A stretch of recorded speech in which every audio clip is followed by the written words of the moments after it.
All right, and we are live. And your cat just bombed into your studio. That's Mm-hmm. awesome. Yeah, she does. Okay, so joining us this week for our main topic, we have Mark and maybe a few others. But for now, Mark from Trigger Wholesale Sports. Mark, welcome to Slamfire Radio. Hey guys, thanks very much for having me on the show. It really is our pleasure. So, Mark, you and I kind of hooked up through Instagram and set this thing up after you guys were gracious enough to send some swag my way from Trigger Wholesale Sports, which was greatly appreciated. And we decided we get together and let the listeners know all about Trigger Wholesale Sports. You're very active. It's big business. You support a lot of dealers. But for the listeners out there who maybe aren't fully aware of the extent of Trigger Wholesale Sports, why don't you bring everyone up to date on the who, what, when, where about Trigger Wholesale Sports? So maybe, when did you guys get started and what is it that you do over there? Well, it has been a very, very lengthy time in the firearms industry. Trigger Wholesale just celebrated its 10th anniversary in January. Nice. So the running joke in my family was that I was retiring into the gun business, and I can honestly tell you I've never had to work harder than what's Uh, transpired over the last 10 years. But in those 10 years, we went from really a nobody in the industry. We weren't all of us, or most of us who work here on the executive team. We were all former cellular guys, actually working at Research in Motion here in Waterloo, Ontario. So we took the Oh, principles of distribution that we learned at that company and brought it over here. And the unique tie over was that one of RIM's sprint partners was actually one of the world's largest transshippers of firearms with Interarms. huh. And myself and Phil Searles, who's vice president of the company here, would go to the Consumer Electronics Show on behalf of Research in Motion. And as that show was ending, the SHOT Show was always starting. So so we you just found stayed. ourselves, yeah, so we ended up finding ourselves at a dinner table with the owner of Colt USA and some guys from Bursa Eagle Imports and a variety of other companies. And as BlackBerry was kind of coming down, we ended up saying, who's doing this in Canada for you? And the response was, you've made us money in the cell phone industry, so the crossover should be simple. But Canada was somewhat of an afterthought for them. So it took about 2 years and 200 grand to get all the licenses that we have. Is that all? And yeah, nothing too strenuous Peanuts. about that. No. And by the time we got the licenses, we trickled into distribution. And we've never owned or operated any retail space. We've always been a pure distributor. But uh, as we, you start a business and you think, oh, you know what, maybe I'll approach Ruger, maybe I'll approach one of these brands, and you go and speak to them, and then you realize there's no way we can afford these minimums. Yeah, oh, and If you yeah. want to Yep. get 20,000 1022s, they wanted us to buy 6,000 Ruger handguns. So we were immediately knocked out of that market and taken down a couple of pegs. So for us, what's been the interesting climb over the last 10 years is we realized that we had to start with maybe brands that were lesser known and create a brand story and evangelize it. And the funny thing is, 10 years later, we're going through our booking season right now. Everybody in the industry is coming to us saying, I know what Remington's doing. I know what Mossberg is doing. What do you have? Because I know you always bring the new products to the market. So, what started off as maybe a negative, having a brand that you have to really push into the stores hard, is now a positive in the sense that people look at us as an innovative company. And over the 10 years, I can remember years of wanting just to do $1 million in sales. Now we're in the tens of millions and supporting over 1,000 retail stores. Amazing. So it's come a long way, and we recently came off the CS AAA shows in Ottawa and Calgary.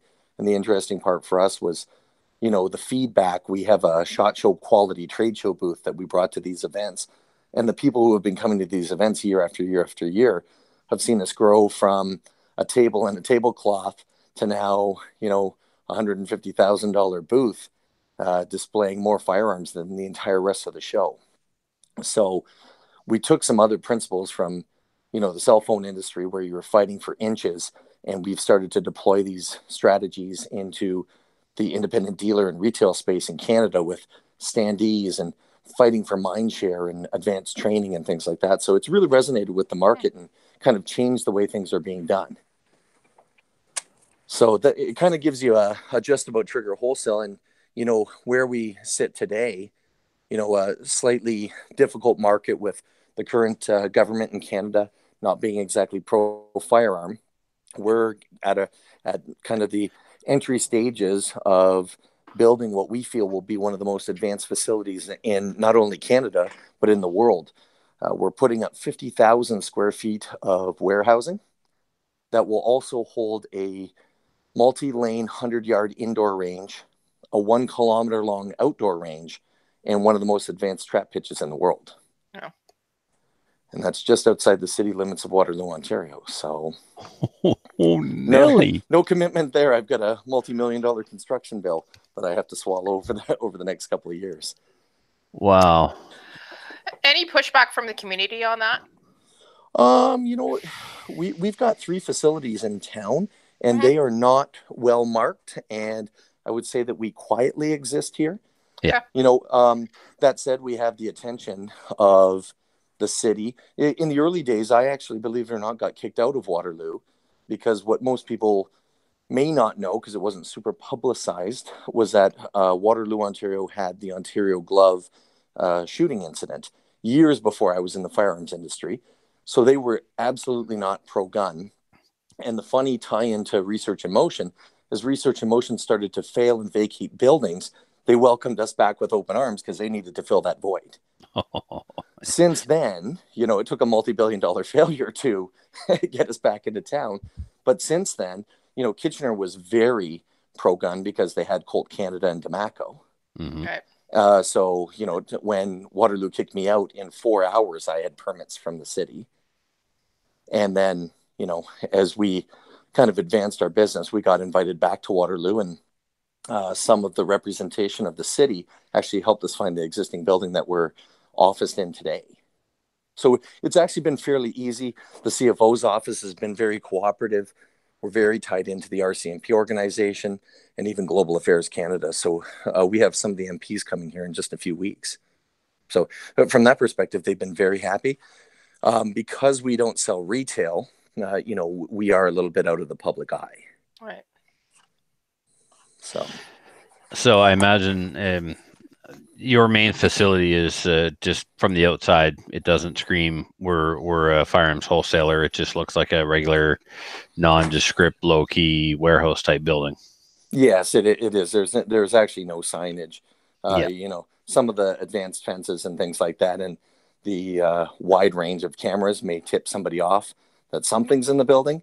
Yeah. But we have one of the fastest alarm response times in the entire city, under 3 minutes. And wow. The security system here is incredibly advanced. Yeah. Oh, I was at North Silva once, and you don't know you're going to North Silva until you step inside.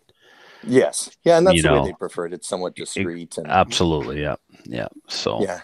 And the new facility boasts even more advanced technology with vibration sensors in the ground, 24-hour guard service. And, just because the amount of firearms that we're keeping is going up and up and up. At this point today, there's probably 35,000 firearms back there. Wow. But they're constantly cycling through, and it's pretty constant, about every 30 to 35 days. So let's talk a little bit about some of the product lines that make up that 35,000.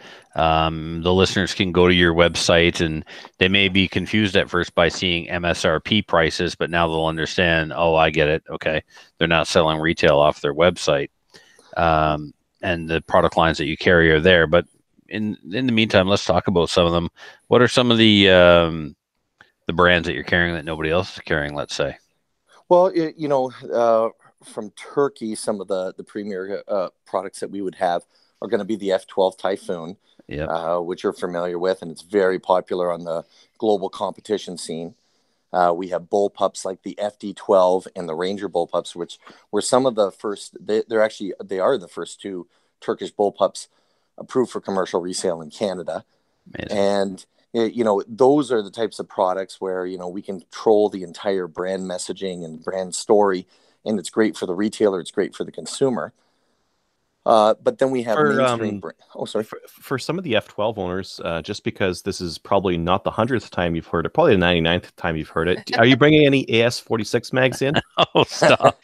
Boy, nobody's asked me that today. Yeah.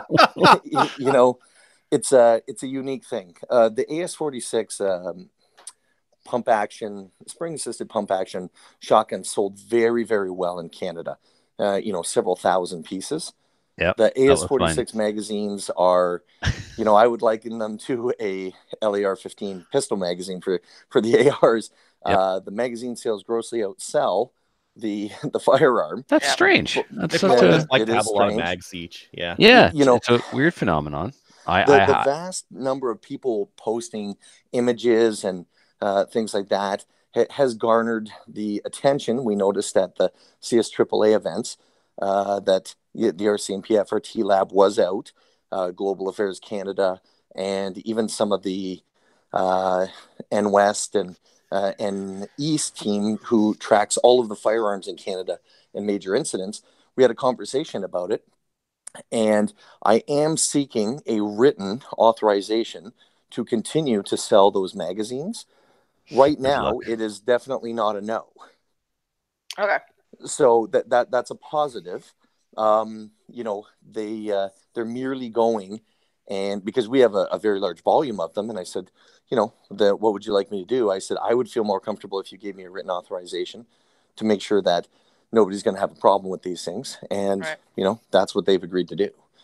So wonderful. They've agreed to do it. Because if you look at Special Bulletin 72 for businesses, it's not even anywhere on their radar. They talk about using a pistol magazine and a rifle, but shotgun never comes up. Because it's really, this is a function of so many AR style firearms coming out of Turkey now. Yep. And a lot of the world's shotgun market is driven by Turkey. And we travel the world. I'm leaving for Germany for EWA next week. And all of the innovation in the industry is coming out of Turkey. It's quite shocking. It is. If you watch IPSC shotgun videos from Europe, it's all Turkish shotguns. It's the Mark 12 and the Typhoon. And for a while, the Typhoon was leaving the Mark 12 in the dust.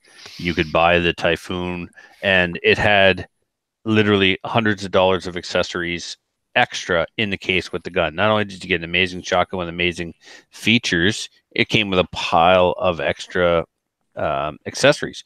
2 sets of sights, for crying out loud. Multiple chokes and like 5, 2 different muzzle devices. Just the list goes on. Sling, just amazing. But now I see Daria is coming out with something to try and keep up, which is also kind of interesting. But well, you know what they say: innovation or imitation is the greatest form of flattery. The F12 is the originator of that style of firearm. We actually saw it at EWA in 2015. And what's exciting about the program today is in the last 3 weeks, we've actually converted all of the F12s to mobile choke. We've advanced the foregrip and bipod to a much more aggressive and much stronger design. We've made every single one of the guns ambidextrous fire selector. Yeah. Every single gun now comes with the competition magwell. Yeah. Every single one of them. So through last year, we had different promotions where if you bought it this time, you could get the magwell, you can get the bad lever. Now every single gun comes with every single one of those features to make it fully ambidextrous. So my Puma just became my backup. It may have. That's what I was going to tell you. I actually have a barrel conversion for you to bring you to mobile choke. Oh my God. I'm so excited. In 3 weeks, I'll actually have... we have another shipment. We'll be up to 38 different colors in stock. Wow. With that barrel and the mobile choke, can you run a compensator and still have chokes? Absolutely. I even have the all the 3-gun guys want one of those then. And an extended choke wrench, so you don't have to remove the brake to change chokes. Oh, you've got to just sell that barrel and like 3 or 4 chokes and that barrel wrench, and you'll sell a pile of them to all the 3-gun open guys. You're changing the game. Yep. Yes, I know that's a phrase that's tossed around a lot, that this is a game changer. In Canadian 3-gun, this is a game changer. Yes, and we're only 3 weeks away from it. It's we even have in the next shipment magazine loading tools to help you load your magazine faster. Oh, I got a guy for that. So is this the big announcement you were going to make at the... I think the new facility is... The new facility is our investment into the industry. Yeah. And, you know, the number of products, I can tell you, I have 40 different firearms in FRT just in the shotgun category. Wow. What? 40. I've done over 2,000 in the 10 years I've been in the business. Oh, wow. Mark.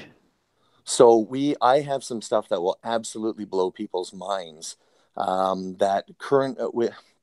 of the things we become very, very technical at is altering the design of a firearm to comply with Canada's laws. And when I was in Ottawa at the CSAAA event, I'm not sure that they meant it as a compliment, but I took it as one. They said, you have found, more than anyone we've met, the way to construct a firearm to absolutely meet our laws, but garner the displeasure of the people approving them, but not give them the ammunition to stop the FRT classification to non-restricted. That is probably the best compliment you've ever been paid by anyone ever. Well, it certainly paid off in sales, and you know, being the first to get these bullpups to the market, we've sold thousands of them already. The FD12 has a very advanced kit, and even comes with barrel extensions. Yep.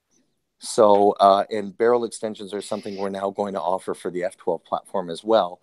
And the other exciting thing you may like on the F12 is that I have 20, 22, 24, and 26-inch barrels in stock as well. Oh, man. That is awesome. It just keeps making the platform more and more versatile. So that's been one of our hallmark products out of Turkey. You know, we kind of own the Turkish single shot market. We're selling, you know, tens of thousands per year in Canada. You know, and then when you go to an AR brand, the Armalite has done incredibly well for us. And we're just on the cusp of doing another big importation of the AR-50s and even some Surgeon and Macmillan product as well. Oh, wow. Some TAC-50s. Oh. Amazing. So, and then, you know, we've got one of Canada's largest orders ever of Desert Eagle and the big frame revolvers and auto ordnance coming in the approximately 10 to 15 days. And then you'll see a series of other launches for us as well. And you know, the funny thing is, you had mentioned our website. The website that you see today is actually being taken down. It's actually supposed to be down already. Oops. And we are launching a new, much more advanced website where we've had professional photographers come in. We're working with Canadian Gun Vault to do unboxing videos. Yes. So you'll no longer just have to look at the images that we put up there. You'll be able to see a video on every single product that we have that will show the unboxing and that what comes for kit contents and make it easier for the consumer. Very cool. And then dealers will have full access to live inventory and the hosting of all of their previous purchases. Oh, wow. So, yeah. The Canadian Gun Vault has been a pretty strong supporter of yours in social media for quite some time. He is always pushing the bullpup, the Typhoon, like every other day. Those keep coming up in his Instagram. He's very active. Yes, he is, and no secret there. In Canada, you want your products pushed out there. It's a pay-to-play environment, just like advertising in one of the magazines and things like that. We have a contract for advertising with Canadian Gun Vault. Everybody in the industry is free to secure one of those themselves as well. But they've been very professional and very diligent in putting up our products and making sure they're at the forefront. You know, it's just like in Calgary, I saw Lowell Strauss and those guys from the NFA magazine. And you want to see a couple of guys who, the thing I love about the NFA magazine and the reviews that Al Voth and Lowell Strauss do, if they don't like my gun, that's exactly what they write. They'll tell you, and it doesn't matter if I buy an advertisement in the magazine, they're still going to tell you exactly what they think. Their integrity is not for sale. And that's actually a pretty rare thing today. Like I can always tell who's spending advertising dollars by who's advertising. Well, our podcast has been around for nearly a decade now, and for years we wouldn't take on sponsors because we always wanted to be able to say whatever we wanted to say about whatever we wanted to say. and the sponsors that we currently have on the show understand that and they accept that. But at the same time, I find myself censoring at least 1%, because even though they accept the fact that we claim, all creative freedom to say and do whatever we want, as soon as somebody calls them up and says, yeah, Calgary Shooting Center, you sponsor Slamfire, and they were totally dissing this or complaining about that, and I don't think you should be associated with that kind of show. That's it. We could be done, right? You couldn't have picked a better guy in the industry. James Wyszynski is another man whose integrity is never for sale. Yeah, he's one of the straightest guys you'll meet in this entire industry. Absolutely. But at the end of the day, if somebody chooses not to shop there because he sponsors us, we maintain the right to say whatever we want. Well, he also maintains the right to sponsor whoever he wants. Yeah, so very, very true. Yeah, I wouldn't have it any other way. To be honest with you, I would rather find out from a prototype firearm review that there's problems with a gun that I think is okay than before I do $1 million import of it. Heck yeah. Right. Yeah, so, you want to find out the prototype stage, right?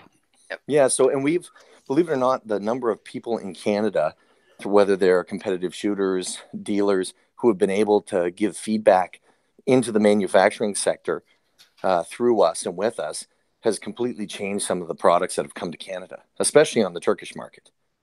Mm. So it's amazing how fast those guys can turn an idea into a working product. It's fascinating. Yeah, there's a neat video out there. I'm not sure if it's from Typhoon Defense or not, but they're interviewing a 3-gun competitor, or at least a IPSC shotgun competitor, about his Typhoon and the changes that were implemented to the platform based on his experiences during competition, and how quickly they were able to rectify over magazine insertion problem that other semi-autos haven't fixed yet. And as soon as he brought it to their attention under match conditions, this is happening. They're like, oh yeah, well, we can fix that in a weekend. Here's a new lower, right? Yeah. And the Usman, who is the head person at Typhoon Defense, which the Turkish company is called Ozerbas Makina. He shocks us on a daily basis what he comes up with. I literally said, I need a mag loader. And he said, I designed this 6 months ago. I need a different compensator. What about one of these? I've already got them. And we're always so shocked at how quickly. We were joking that he has a camera in our office, and that's how he's getting the advanced information to come up with these drawings and designs and products. But and luckily, we'll see all of them next week in Germany. Nice. Can you address I don't know if I should call it a myth or not, but in the firearms community, oftentimes people will say that Norinco, for example, some of their products are made in one factory and some are made in another factory, and that's why some are better than others. And a similar kind of thing that's often said is all Turkish shotguns are made in the same company and the same plant. They just put different names on them. Can you address that? Well, I have been to Turkey in the last, I'm going to say 6 years, probably 20 times. Jeez.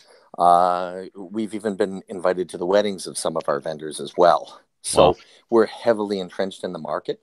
I can tell you the only similarity between, say, those Asian markets and the Turkish market is that if you don't know the questions to ask or the things to require in the build, and it's going right down to the material used for the firing pin, whether you've got a welded barrel or a deep drill barrel, the receiver materials, all of those things, you will maybe see a low price, but you may not see the quality you want.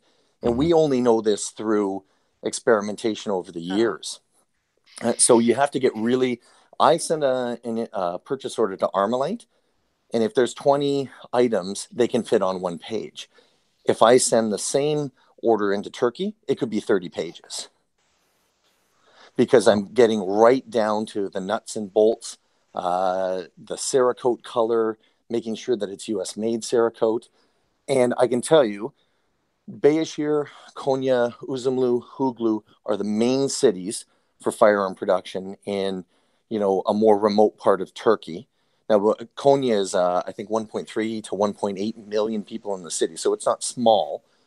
But the cities that do primarily all of the manufacturing are between 5 and 8,000 people, and everybody knows everybody. And some of the workforce is definitely transient, where they'll jump from company to company to company as people have work. Right. The Turks gained expertise in the firearms industry when they were actually making auto parts. So they had to be serialized often. They were within a 1 thou tolerance. So they gained this machining expertise.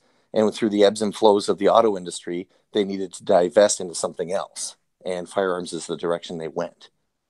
Now, a lot of people would say, why don't they make a lot of handguns and rifles? And it's because one of the things they regulate in Turkey is the manufacturing of rifled barrels. So that's why you see a very low number of handguns and rifles coming out of Turkey, but that's opening up, and we predict in 2 years what you are going to see is a massive number of rifles that again lead the world in price point and quality. And I've actually seen and played with many of the prototypes. Interesting. Huh. So, Because I mean, I have. Go ahead. Sorry, go ahead. Well, I was going to say, I've got a Cincinnati on the wall, which is very much like an 870. I've got a quote unquote Weatherby here that says made in Turkey, and I've got my Typhoon. And some people would try and lead me to believe that they're all produced in the same plant. They're not. If you one of the best indicators is the FRT system. Yes, of course. If you type Istanbul Silah, Silah, into the FRT system, immediately you're going to see Winchester and some of those things come up, and you'll see who is actually making guns for who. Beretta, Benelli, Stoeger, CZ, all of these companies, the TriStar, all of these things are made in Turkey. We actually were helping the RCMP map that list. So they knew, because there's great challenges. You bring in these new firearms. The government of Canada is very concerned with who makes them, because they also want a point of contact that, for example, if I went out of business, they could contact somebody in Turkey if they were doing a national firearms trace on a product, and my records weren't available. So, like I said, through trial and error, years back, we even pushed a major brand into Canada, and only to find out 2 years later they didn't actually manufacture a single thing. This was back in my USCon days. I lived through that one kind of painfully, in the sense that we had it as a household name across the country, and then found out that they hadn't made anything, and ended up in a fairly painful lawsuit. That we eventually won, but the funny thing that came out of that was, because of this lawsuit, we actually found out who made all of the guns, and those are the companies that I deal with today. Oh, there. So it's that some of them remanufacture or rebrand, I guess, each other's stuff. There's about 40 manufacturers, and there's over 400 brands. Yeah, there you go. So, and yeah. The funny thing that happened to us as well, so now I have 14 companies that manufacture for me in Turkey. And we've gone, usually taking the manufacturer's name. Ozerbos Makina would not resonate with North Americans, but they came up with Typhoon Defense, and it most certainly has resonated. Oh, yeah. But the amount, the quality of the work coming out of there is fantastic. But what happened to us the other week, we were always inundated almost once a month with 15 to 20 new Turkish companies contacting us, and it would happen religiously over a weekend. And the funny thing that it ended up, we found out that there's a businessmen's association specifically targeting firearms there, and they would all go and talk about their customers, where they're shipping guns, and who's buying a lot. And when the meeting took place, 14 big companies in Turkey came out and said, oh, he's got $1 million order with me. He's got $1 million order with me. And then they realized that we were buying at a much higher level. And then everybody started asking to do more business with us. And the one guy in Turkey who truly knows everything that's going on is the guy there's one person who does Cerakote in Turkey. So my Typhoons go to him for Cerakoting, my FD12s, every single gun that I have, and Ranger, another company that does bullpups for us, they kind of sat in and were dropping off an order of about 300 pieces for us, and then saw a 1,000-piece Typhoon order getting Cerakoted, called us up and said, what the heck is going on? How did he get 1,000 pieces and we only got 300? So it's created, and that's kind of, that gives you an idea of the cottage-like industry that they have there, and the Truly. transient workforce, is that now they're pinpointing what my orders are with other people and saying, yeah, can you bump up my order because you gave him 1,000 pieces? Jeez. So, which you go to a North American manufacturer like Armalite, and they don't want anybody to know what I'm buying. No. No, exactly. Everything's very discreet and moves in here quietly, and well, we're selling. Yeah. Where there, it's everybody knows what everybody's doing. So it's been a great experience, culturally going there and seeing the way that people live differently. And we work in a multitude of countries. We're very big in the surplus industry, or the surplus side of the business. Mm-hmm. So I have a 55,000 piece shipment coming in from Africa, 20,000 Lee Enfields, 5,000 Webleys, 10,000 Commando Arms LDPs. Wow. And a mix of other products. And even right now, I have unfired grease guns here, Tommies, suppressed Uzis, even the micros, fully functioning Vickers. So I'm gonna be contacting you about a private tour. We had guys through actually today as well. There you go. So people in the industry who Trevor, their security is really good. You're not taking an Enfield off. No, but they're gonna give me one of those little cards to put around my neck. They'll let me in. Now, will they let me out one of the Enfield? Yeah, you can't put it on your pants. Is it like a wine tasting tour where you get to just pick a couple? No. Right? Oh, this funny you say that too. Every Friday I cook steaks for all of the staff. We call it Filet Fridays. And if you're going to be visiting, that's the day to come through. Maybe I'll retire early. You must have a spot for me there somewhere. Trevor, I'll pick you up. All right. You'd be shocked at how hard it is to hire people in the firearms industry. It's really? Probably our biggest issue. The shop I was working part-time for needed to really get somebody in there full-time, and apparently a lot of people in the industry are illiterate because it says must have a restricted firearms license, and people are showing up with applications in hand that don't even have a regular firearms license. The pain he went through for a month and a half, it was just ridiculous. Well, we've always it's been an interesting thing over the years. Like any business, sometimes employees work out, sometimes employees don't. But I would have thought it would have been a lot easier. And the interesting experiment over the last 2 years is we've had some people who truly love firearms, but maybe don't have sales experience, and where they've struggled a little bit. We have a recent hire who's, I guess he's a year here now, and he was selling credit cards at gas stations. And you can imagine how hard that must be. Yep. Do you want to save 5 cents on your gas?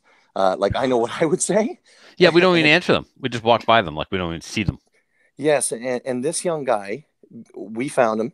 He got his pal to come and work here, and with no firearms experience, is selling like it's unbelievable.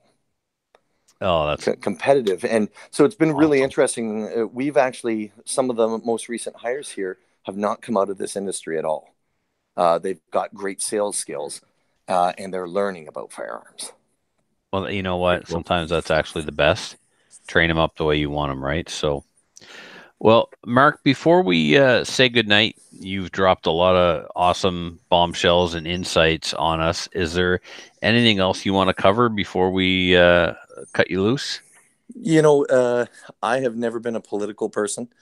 I have never felt more strongly in my life the importance of getting everybody out to vote in this upcoming election. Supporting the groups, whether it's the NFA, the CCFR, the CSSA, the CSAAA, all those things are really important. But getting out there and voting is what's going to keep firearms in our hands and keep our sport and our lifestyle alive. So, that's the most important thing to me right now. I watched with glee last evening to some of that testimony.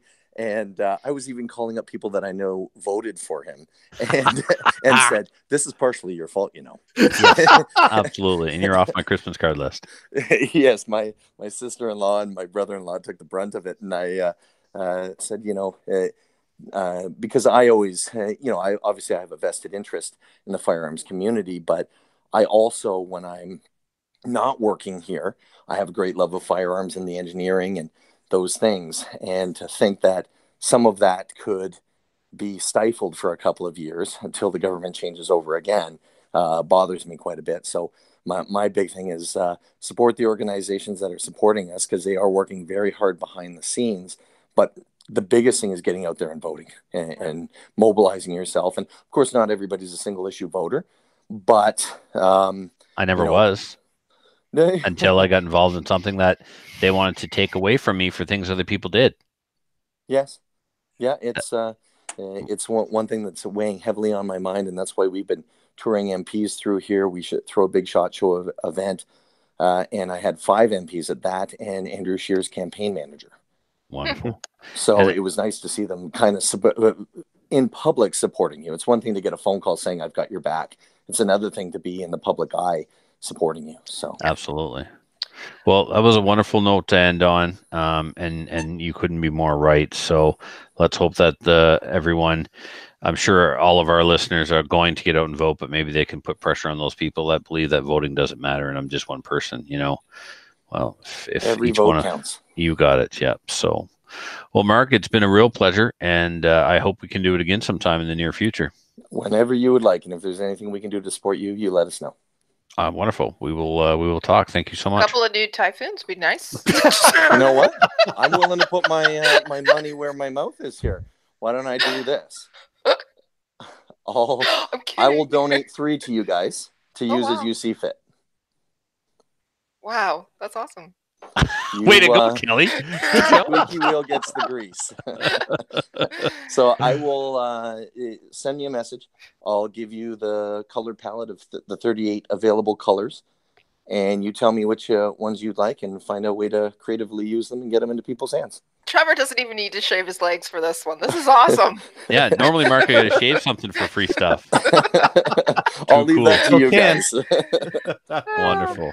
Thank you. Well, yeah, thank you so much, Mark. And we know that you are a tremendous supporter of the industry and those working to promote and grow, and we really appreciate what you do. Well, thank you very much. And again, we're happy to be on the show, and anything you need from us, my phone's always on. Thank you. Thanks. All right, thanks, guys. Night. Now, Mark, you don't really have to give those guns away. We won't. You know what? I'm not worried about that at all. To be honest with you, I've pressured my manufacturers more than ever to. I usually get 3% of my purchase value in parts back to support Canadian warranty. Mm-hmm. I have so many parts, it's offensive. I literally have 10,000 square feet of parts. Darn, I wanted to address that because that's another thing I hear about, a concern people have. Maybe you'll cut this in, I don't know, but why don't we do that? Yeah, I want to do this, Mark. So go ahead. Okay, ready, Adriel? So, Mark, another concern I hear people around the range bring up about why I don't want to buy a Turkish shotgun because I don't know about aftermarket, or not aftermarket support, but warranty support. Like, I know I can get a new set of interrupter bars for my 870, but can I get a recoil spring for this thing? Like, I'm apprehensive. I never see parts available in stores. So what is the warranty support or just upgrade support for these Turkish shotguns like? Okay, a great question. One of the things in the earlier days that we were setting all these legal agreements for distribution across the world, Trigger Wholesale negotiated that depending on the manufacturer, we get between 2 and 3% of our purchase value back in parts to support Canadian warranty claims. Okay, so if you buy $1 million worth of shotguns, you get 2 to 3% of that $1 million back in parts? Absolutely, every shipment. So parts aren't a problem. I have 10,000 square feet of parts, over 8,000 different parts. And I can tell you, I've had to tell them to stop sending me parts because what's happened, the original tagline of our company was, we carry the parts for every firearm that we sell, which it sounds really, really neat. But now I'm warehousing 10,000 square feet of parts for guns that aren't breaking. So it is comical in the sense that I could, sometimes if the Turks were out of parts, they could call me and I could get them. And what's unique is we've started to identify which parts work for other manufacturers' firearms. And I've been actually the supplier for products that are competing against me because we have this volume of parts here. And if one of my dealers, none of the dealers like to carry parts, Yeah. because you never know Yep. what's going to Nope, break. that's right. It's tying money up, and it's far better to tie my money up than their money up. Absolutely. And we don't mind. So I literally have, I can put it on our Instagram, and you'll laugh because it's literally 10,000 square feet of parts, stocks, Amazing. flash hiders, chokes. I have 3,000 barrel extension kits in stock right now, and probably 2,000 choke kits just for the Turkish guns. Oh man. Every spring, pin, even extra barrels. So whatever stocked. dealer I got my gun from can just pick up the phone and get me parts as fast as you can ship them. As fast as we can ship them. Amazing. And we're generally 24-hour ship time. If it's in stock, we ship it within 24 hours. Dang. You can't do any better than that. Yeah. Set an unfortunate high bar for us. The other thing that came out of the CSAAA events was people kept coming up saying, you ship so quickly. And, why wouldn't I want to get it out the door if I have it? I send everything out the door on terms. Faster I get it out the door, faster I see a check, hopefully. Mm-hmm. So, the parts thing is an amazing thing. And in 10 years, I've carried all of the AR-15, M4, M16 parts, and many of those parts I haven't been out of stock in 10 years. Wow. So, but it's a little known fact. It's not the sexy part of a website or anything to go and say, hey, does Mark have a buffer tube, or, well, what has he got there? And even when people come in here to tour, they have to walk through the parts area to get to the firearms and the ammunition. So they're quite surprised, saying, what in the heck is all of this? Oh, those are recoil pads for, Turkish single shots. And people Why do you can have just so call many? you up and buy them direct? They can't buy direct.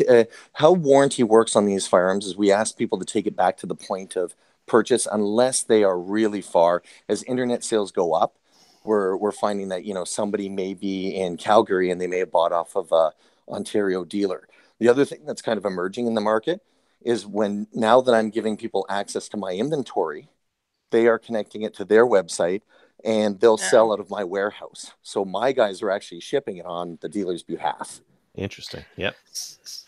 So it's go ahead. I was just going to ask about that. We see a lot of like on gun nuts, people are selling whatever, right? And if they need a part for it, where are they going to go for it? I would, at that point, if you're looking for a part, we would always prefer that somebody goes to a dealer store because we have regular shipments to all of the stores.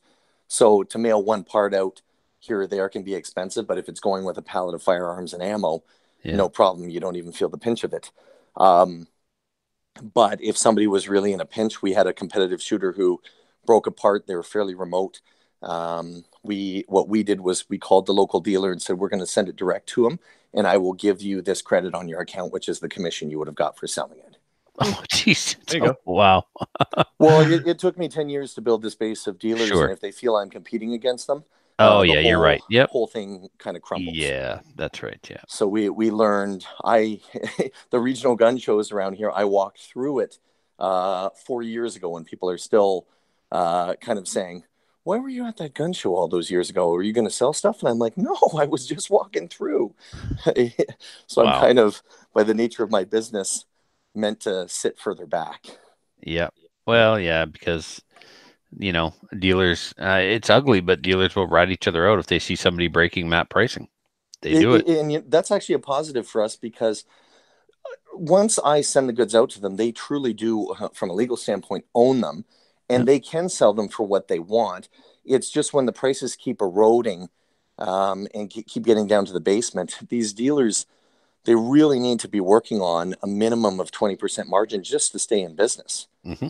The cost of all of these things. So when there's a couple of guys who typically race to the bottom price point, we've actually stepped back from two dealers who, I couldn't figure out how they could operate on five points.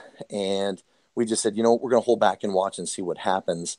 And, it's been a good thing to step away. Although I'd love to be in every store, I don't have to be. And we really want to protect the guys. So there's gun stores for the next 20 years here. Mm-hmm. Mm. Yep. Very good. Okay. I'll cut that in. Perfect. I just have one more question. Sorry. Sure.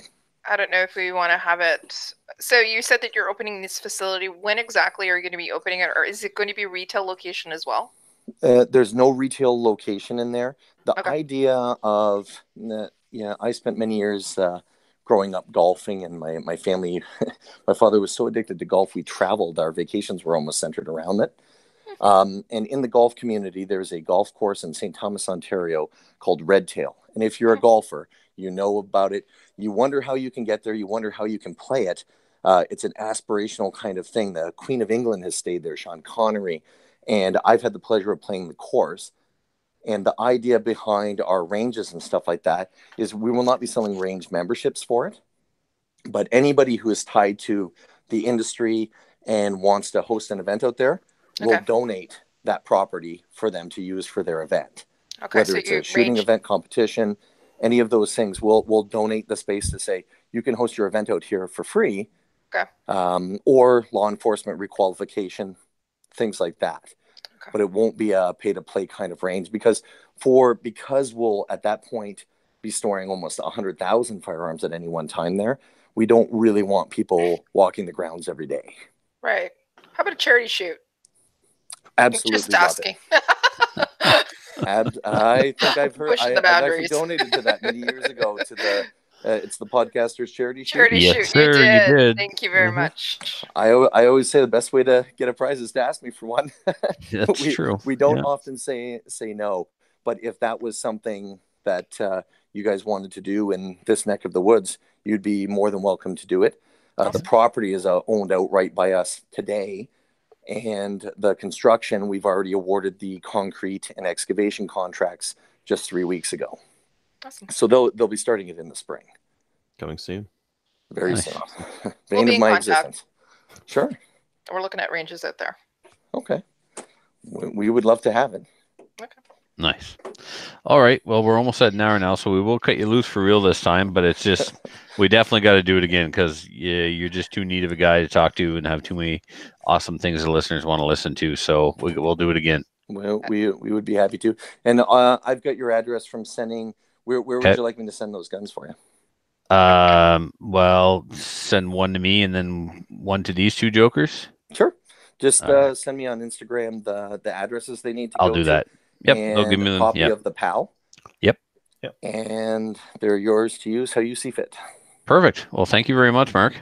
Yeah. And then did you want for your gun one of those the mobile choke barrels? Please. Okay. I figured you would. Yeah. Anybody competing is we got some feedback from Tactical Ordnance. Yep. About barrel length. So we brought in there 18.5 is on the gun. There's 20, 22, 24, and 26 here. Nice. So whatever you'd like, we'd be happy to donate.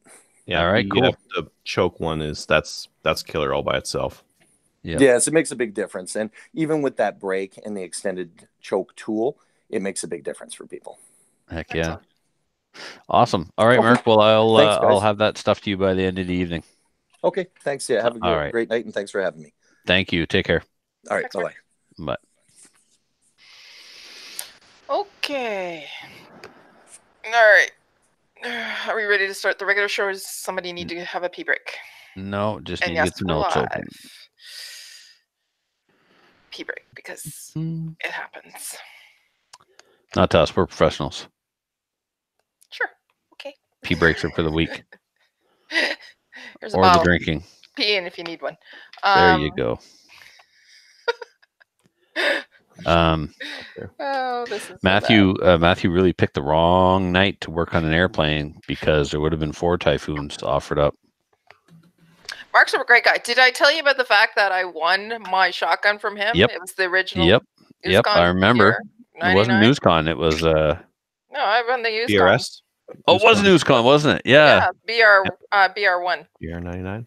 BR99. Sorry, the CL1. Right. Yeah, it was a semi-auto mag fed, but it was all kind of plastic, right? Yeah. Yeah. Yeah. Yep. It was the introductory. Right. It was the beginning. Turkish shotgun. It was the beginning. Right. The Typhoon is beautiful, though. Oh, is it? Just must say. All right. I'm ready now. You ready now? I'm ready now. Good to go? I'm good to go. Okay. Hey, everyone. Welcome to Slamfire Radio, episode 293 for February 28th, 293. 293? No. 200. I said 290 and 293. 3. You did say 293, not So- 293. I know. I said it because of the fact that you're on tonight, and Because of the fact. Everything's a fact with you. Because of the fact. Because of the fact. Where's my clicker? reality. I got a new clicker thing. Every time you say because of the fact, I'm clicking. The fact is, it's February. It's February 28th, 2019. Fact. The fact is, I'm one of your That is a hosts, factual date. Kelly. Trevor. I am, in fact, Adriel. You said it out of Oh, order. I was out of order. I'm sorry. Fact. Yeah. Fact. Factually out of order. That's right. I call point of order on that. Speaking of point of order, where is Matthew? He's winging it. He's winging it. Yeah. He actually is winging it. Yep. He's on a He's wing and a working on his prayer. wing. We miss him. I miss him. Yes. Matthew Yeah, missed Matt. out. Yeah. Mm-hmm. You'll hear Matthew- why. Yeah, you'll hear why, buddy. Okay. Yep. Oh well. Sorry, Matthew. All right. Sorry, not sorry. That'll learn you. And Bolivar's probably like, oh, I should have stayed on longer. He's not really back anyway. Mm-hmm. Oh well, what are you gonna do? Stop So listen. producing modern rifleman radio. That Nope. got nothing. Nope. Alright. Yeah. Why don't we Listeners, talk- you'll get in on Why don't we we're talk talking about what we did in guns? So what we did in guns this week is brought to you by the Calgary Shooting Centre, Canada's premier firearm retailer. Labrador. Oh my God, Labrador. Kind of Chronograph. close. Yeah, I very know. close. I have the green light to buy one of these, by the way, for the Oh, club. do you? Yeah. $750. It's the Labrador chronograph. And of course, Ooh, I get all the expensive. I would go with all the bells and whistles because there's other stuff. But why don't you tell us? Sorry, I'll stop interrupting. I'm just excited because I'm allowed to buy one. Go ahead and tell us what it's all about. Well, it has advanced tracking radar. It tracks bullets up to 100 yards, up to 100 shots per series with up to 9,999 series. What's that? You said and. I know. I put it in there on It's the purpose. cop radar that they point at cars for bullets. Oh, Yep. And that's all it is. And it's amazing. You don't have to attach it to your gun or shoot into it like you do with all those ones you put in front and you inevitably pop around into them because it sits to the side and it's magic. It just magically detects the bullet going down range. sweet. It also calculates kinetic energy and power factor for USPSA, IDPA, and IPSC. Oh, So in other power words- factor's nice. So Yeah. in other words, you're buying one. USB and SD card downloads. Yeah. Battery status indicator, like it is the Cadillac of chronographs. So I said to Muffin, I says, I think we need one of these for nationals. And he said, I think you should buy it a year ahead so we can learn how to use it. So it'll be bulletproof at nationals. And I'm like, yeah, baby. Well, you're not shooting it. Yeah, they're not bulletproof. You I'm put them kidding. to the side of the gun. That's the whole point. The whole point is that you not put the bullet actually physically through the chronograph. Mm-hmm. It's really cool, though. No, seriously. So they're in stock at the Calgary Shooting Center. Mhm. And if you want to chronograph your bullets in non-communist fashion, you'll buy one from them. Right. IPSC and IDPA power factor calculations are on it. Oh my God, you got to buy one of these. Yep. 6 AAA battery operation not included. Of course, the batteries are not included. Okay. So why don't we go on with what we did in guns? Trevor, you've got a whole list here. Or I'm you're actually adding to typing it. as you're typing as I'm asking. You want me to go to Adriel first? No, I'm good. I'm Okay. good. So I installed the replacement parts on my Dillon and promptly broke the primer punch. No, So- serious? Seriously, as I was Wow. reinstalling the primer punch into the tool head, it broke. Yeah. Just metal fatigue from going in and out. So ordered a new one. And while I was ordering it, I noticed that the indexer block was worn. So they said, okay, we'll send you a new one of those as well. They sent me some E-clips for the decapping dies, which they don't have to cover under warranty because it is a part that will wear out. It's a wear part kind of thing. It's like asking for new brakes for your car under warranty. It doesn't work like that. Yeah. But anyway, they did. Of course, they sent. I'm like, oh no, I did look. I can't find them locally. If you can send them, great. But if it's not covered, I'll buy them. He's like, no, I'll give you 2. You pain in the ass. So anyway, he put 2 You in there have for me. them on speed dial. No, but the number is 1-800-223-4570. That's easy to remember. Right? How are you going to forget that? Yeah. My customer number, however, I don't remember, but it is Yeah. written on the cover of my manual. So while I shortly after I ordered the indexer block from them, I realized, or someone pointed out to me, that there's an aftermarket part for this as well. So the indexer block is just a piece of steel, and a plastic indexing ring comes down on this piece of steel, and it's at an angle, and the indexing ring hits the indexer block, and that's what does the self-indexing of the shell plate. So it's a progressive press that self-indexes.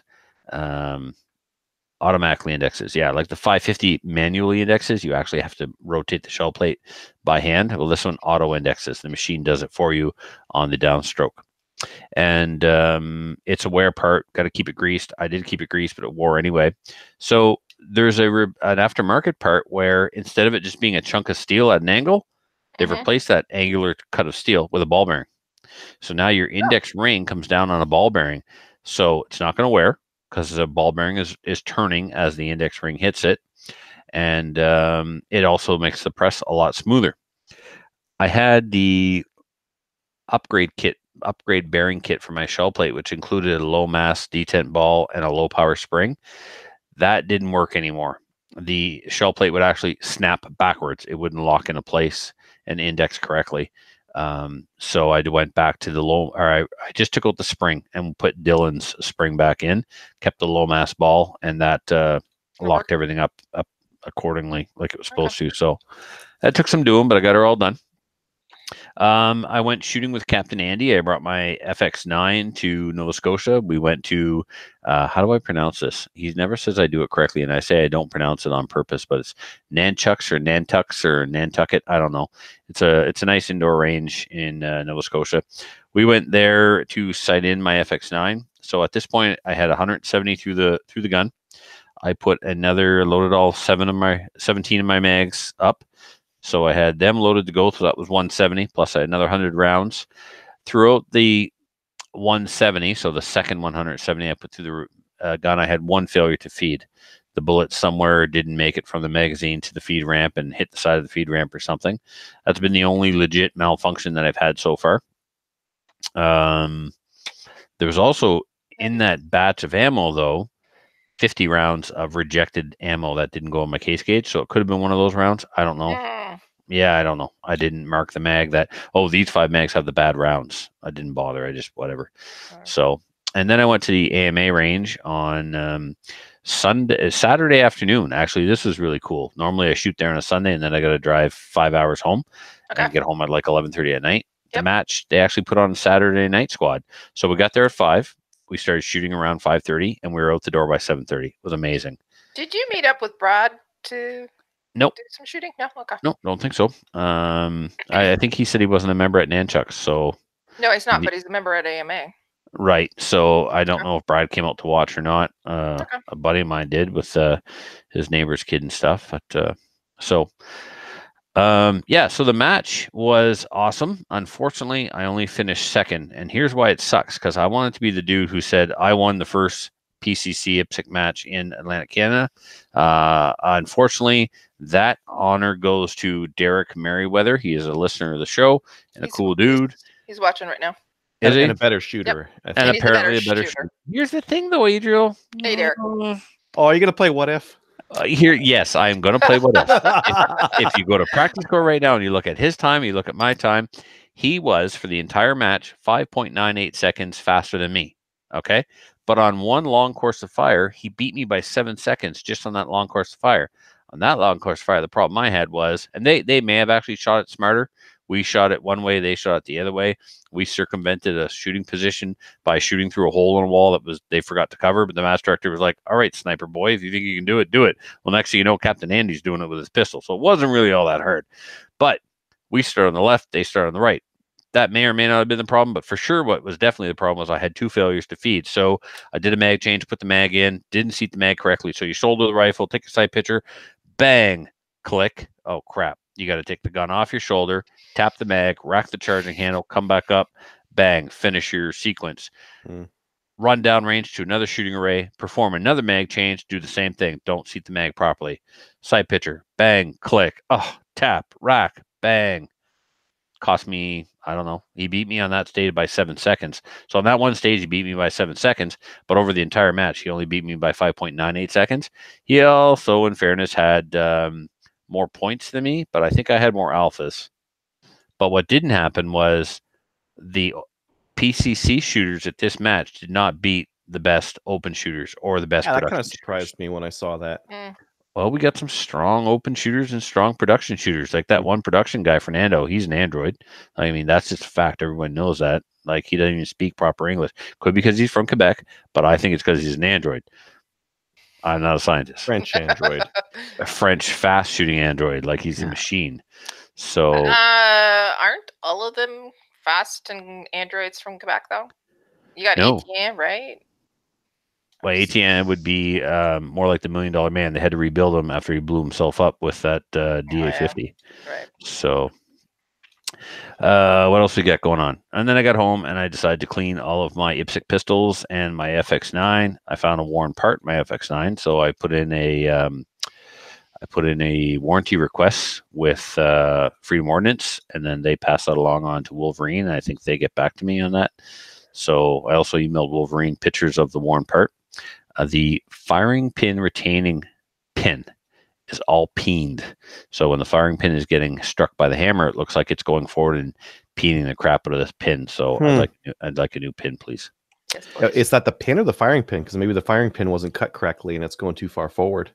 Well, the pin so your firing pin in the FX9 bolt is spring loaded. So you push it in, you compress the spring, and then you insert the firing pin spring. Or the firing pin retaining pin. Yep.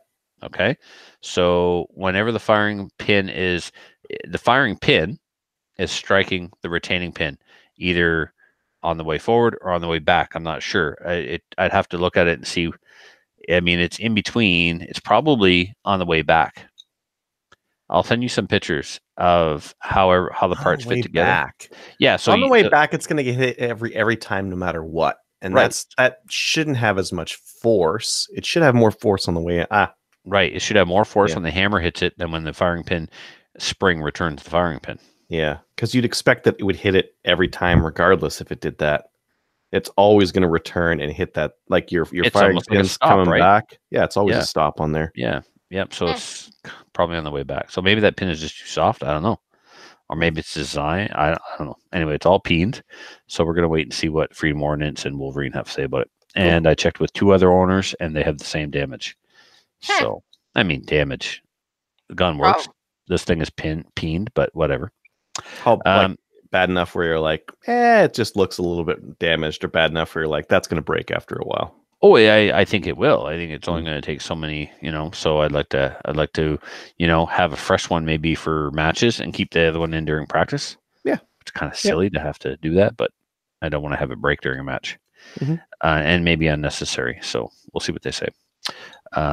So I also cleaned all of my IPSC pistols, and I cleaned the barrels, which is something I've not done to some of them probably ever. So Ballistol is great if you leave it soak for a couple of days at de-leading a barrel. Like, really?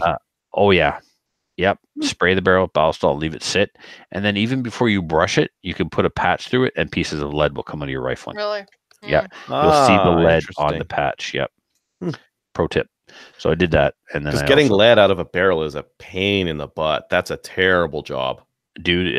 I was taking pictures for other Trevor and saying, "Look at these patches," and there was lead right on the patches. So love it. Yeah, I'm gonna try it. Trevor. Okay. Yeah, you guys call him Better Trevor, but technically it's Other Trevor. He's nicer. Yeah, he is nicer. In fairness, like, name 3 people that aren't nicer than me. Go. That are nicer? Aren't nicer. See. That would be very mean to say that about them on air. I don't know. I'm trying hard. Sorry. Brass processing. You can both shut up. brass processing continued.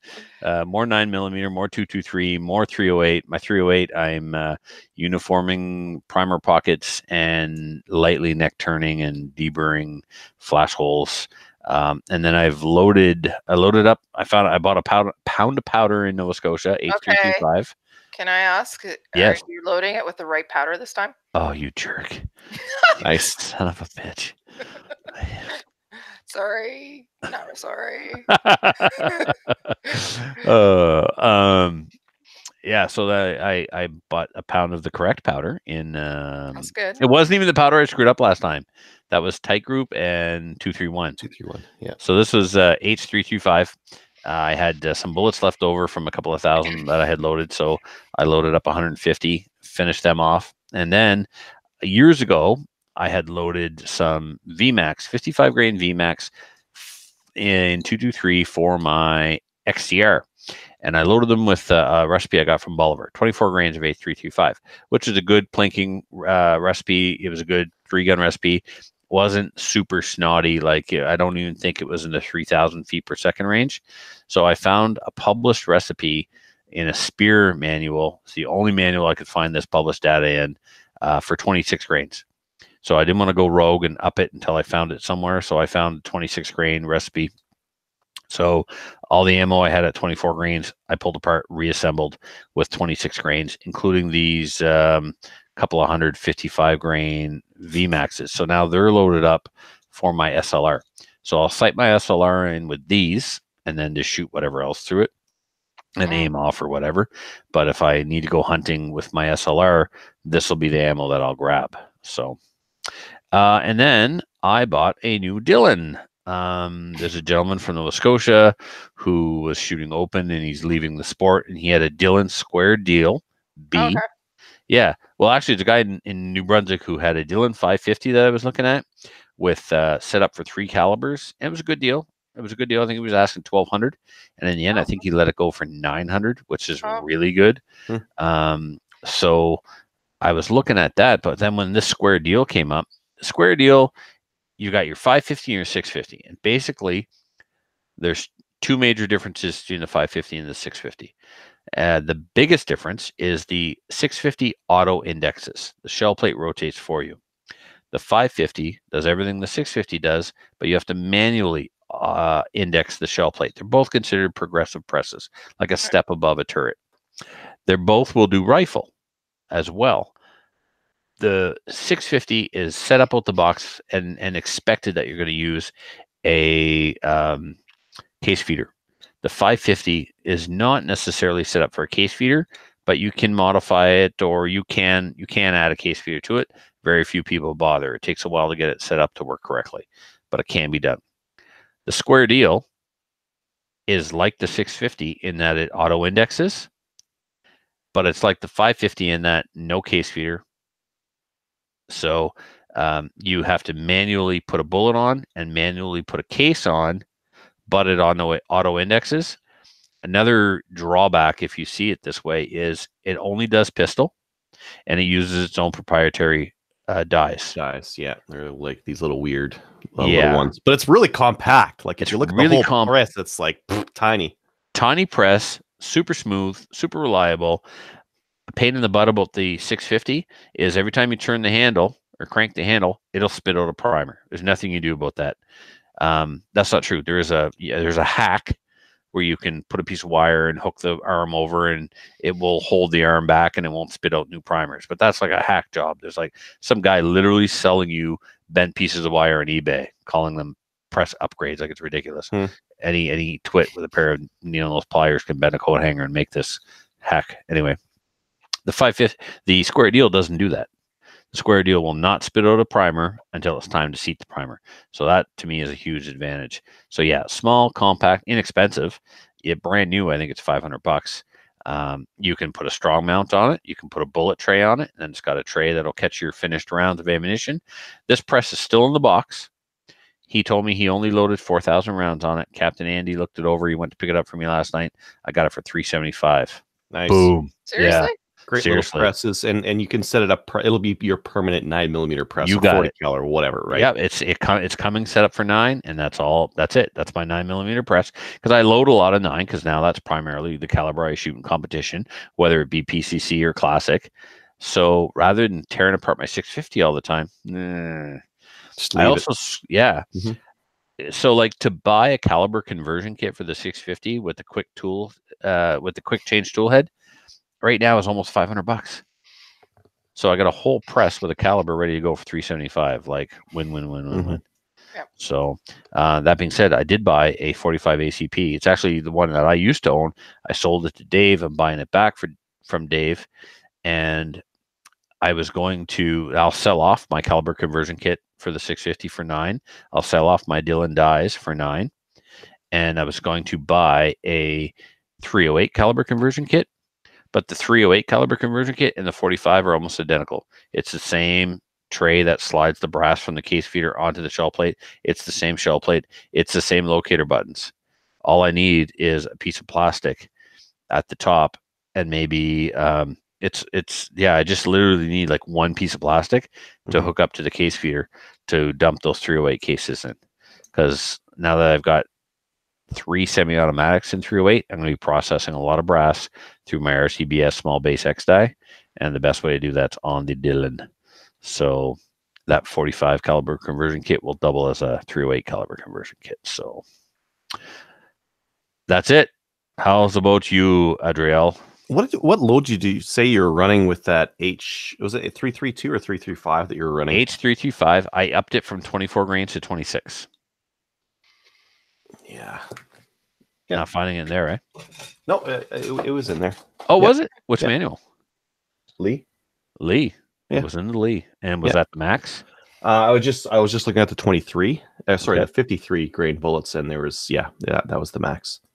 Okay, because this is 55, so it would be a little less than 53. Yeah, cool stuff. Yeah, well, if you have a time later, take a picture of that page for me, please. Yep. Just to remind me. Let's see. Last weekend, I went on a bit of a tear. It was. We have had the worst weather here in years. It's been stupid cold, eh? January, cold. February. Like I will go out to the range in -15, and there hasn't been a weekend. There hasn't been a weekend where it's been -15 for December, maybe. Haven't you routinely been getting colder than -30? Yeah, with wind chill. This weekend's gonna be the same thing. Today, it's a gorgeous -10 outside, shorts and t-shirt weather. But by the weekend, it's gonna be -20 again with wind chill, -30. I'm going shooting on Saturday with Filthy and Larry and the guys and Mini Me, and they're calling for -1. Oh, yeah, I'd be out there in sandals and I'd be out there. Shorts and a t-shirt. No such. Yep. So I was housebound on the weekend, and instead I wrote an article and did like 5 videos. Did a video on like a whole bunch of stuff. I watched them all. They were really, really good videos. They're quick. Great. Had my boys help with the videography, and you did a good job. Cranked them out. Let's see here. My SK standard showed up, so this is there's one box. There's many more like it. I got 2,000 rounds of it. Oh, okay. I was going to ask. How much did you get? Just the one box? 2,000 rounds. 2,000? Yeah. So that's the one you're going to be using for this CRPS, right? Oh, maybe. I don't know. Like, this is definitely the best shooting stuff in my 522. And if I get to doing some precision stuff, if I want to go to shoot a silhouette match, heck yeah. Okay. 522 and some SK standard. That's the way to roll. But I might try some HV, high velocity ammo. Yep. CCI has one called a Velocitor that's 1450 feet per second, which is spicy. And that, if you get decent accuracy out of that thing, that's a lot less drop to account for. So you might be able to go further out with less adjustment, or just go further out, right? Right. So I was thinking about that. Yeah. You're gonna go test it? God, I just need some beautiful weather, and you just need -10 as opposed to -30. Yeah, because I want to ideally. So that got me along the train of like, oh, maybe I should just do like a gigantic 22 accuracy test with like some common stuff and a whole bunch of other stuff. So that's what I'm going to do. Is a gigantic 22 LR ammo accuracy test. I was hoping to do it last weekend. It was too cold. I took my pictures for Instagram and everything with my ammo tin full of like 16 different kinds of 22 ammo. Can't go. But that was actually a good thing because Tommy, Mr. Uzi, he saw that post and he's like, oh, I got a whole bunch of different stuff that you can try. So now he's going to load me up. He said it's because he prefers me as the host, as one of the hosts for Slamfire. That's Of course, yeah. No, I believe it. Yeah, you're Tommy's favorite. Yeah, I would believe that as well. Yeah, that's why Tommy was just telling me, what kind of scotch do you like? Because I'm going to bring you a bottle of the charity shoot. Yeah, that's He his fermented the favorite. charity shoot? That's awesome. He offered me I some think it's beer, charity but shoot. I'm not drinking this year, so I didn't So- get him up on it. He's providing you with some ammo, right? Yeah. Not guns. No, I've got 3 guns sitting right next to me that I wouldn't mind testing out, and I got Alright. another one that I wouldn't mind testing out. So I'm all good with guns. Actually, my buddy Will, he got a Ruger Precision Rimfire, so I Nice wouldn't mind rifle. testing the Ruger Precision Rimfire, the 5.22, and maybe the Marlin 795 on some of this stuff. But it Yeah, you depends have on to how do much that. time I got, because as I stand right now, I've got about 1,000 rounds I have to go through Right. just for the accuracy testing I'm talking about. And this, Right. like whatever Tommy's got plus whatever else I find in the meantime, is just going to add to it. So I'll probably be somewhere around like 1,500 to 2,000 rounds that I'll need to go through. Right. Um, So what do you have set up right now for the CRPS match? well, let me pull some stuff out. Okay. Make it guns, please. Yeah. Here. Okay. So this is what I'm going to run. Well, that's a nice Slamfire patch, by the way. Oh, I should That's mail a- some out to you guys. Hey, Wow, man, where'd you get that? I got a I didn't even know we whole had those truckload till of them. Captain Andy You was know, bragging. Trevor, do you know Yeah. that people who listen to the show have this and we don't have these yet? We Hey, you care know about what, our though? Patreonies so much. Yeah, We got new shotguns coming, so that's true. Boom. True. no matter, no, yeah. And when I'll I s- get it, I'm gonna stick my patch Hey, what on do it. you mean we're not Patreonies? Yeah, I'm a Patreonie. Oh yeah. Used to be. I should Oh, send yeah. you some stuff. Yeah. Man, So Patreon knows I'll everybody. send you guys some stickers and patches. What did I do? Okay, so this base here is a 0 MOA base that I modified. What I did was Okay. I cut some material off the front to get it to sit a little bit lower than the back. Did you short sheet it? Huh? Short sheet it. What's Cut short from the sheet? back and move to the front. I made the rings modified I it. made the Yeah, you modified dovetail it. part there sit lower. Yeah, so Yeah. I got in there with a file and some calipers, and I worked as a machinist for like a year, so I can do a little bit. And I modified it. It was actually kind of a pain in the butt because this is like a rounded receiver here, so there's only so much down you can get before you start cutting into the top of this thing. Anyways, I got 30 MOA on this thing now, and Sweet. that should get me way out because this has got there's 30. There's 40 on the adjustment, and then there's another 20 on the reticle. So I should be able to get pretty far out. What is that on there? The scope is a Citron 6-24. Okay. Yeah. Citron. Never heard of her. Great scope. I love this. It's an expensive scope, but Yeah, Yeah, you're not. Yeah. Yeah. Yeah. So you have a Nork. a $200 shotgun. rifle with a $1,200 scope on top. I was just gonna Yes, yes. But that's living proper. That's how you're supposed to do it. Yeah. Oh, Adriel, I love you. Yeah. You know that. And then, okay, so then I put a $10 cheek rest on it. So I need a cheek rest because you take a look at the base and the rings, and like I'm pretty far up off the rail now. So I needed a cheek rest. I popped this guy on here. I did a little video Works of right. sticking it on there. Yeah. I've got a good. This is actually an adjustable cheek rest, so you can crack it open, change the amount of foam that's in the back there, and kind of get her on and get her all laced up. So yeah. Okay. If people are wanting to know about cheek rests, we on Maple Seed, I believe that we have some videos on it as well. Awesome. If not, Yep. I'll bring it up. Yeah. So Kydex. Oh yeah, my buddy's getting into make them. Kydex, so I might make one of those adjustable Kydex risers, kind of a thing. But I just wanted like $10 from eBay. This is easy. You don't want and to. it's Yeah, not you don't want to ruin permanent. that stock at all. I will ruin that stock. I don't give it. I don't give any care about a Nork was- stock. I was kidding. That's the Okay. best Chinesium wood there is. It's Yeah. a nice rifle. It's better though. than a lot of the Chinesium wood, but Yeah. that's still Okay. Chinesium wood. Still Chinesium. And then So you're all I set. set up this rifle. I don't know if my son's gonna get into it, but maybe I set this one up for him. So this is Marlin 795 with a cheek rest on it as well. And I swapped my other rings to this guy so that this one now also has some Hold on. cant to it. Nice. Oh, and you just took the sights off. I was going to say, is that some kind of heavy barrel? But I see you drifted off the rear sight. Was there a front sight? Yep, there was. Not anymore. Took 'em Looks off. great. Yeah, it's just a Marlin 795. This is the Cabela's Covenant 4 to 16. Cabela's had these on sale for $199. No way. And they've got like a Christmas tree reticle in there, decent, like nicely clicky turrets on it. So yeah, I had It's to. perfect. Yep. It's perfect for him. Yep. And then I think I'm just gonna review this one and then just kind of have it handy. But I got this Scorpio all scoped up and sight removed and everything. They had this crazy thing going on with the rear sight. It looks like so much work. Like so you saw last time I was showing you guys the rear sight.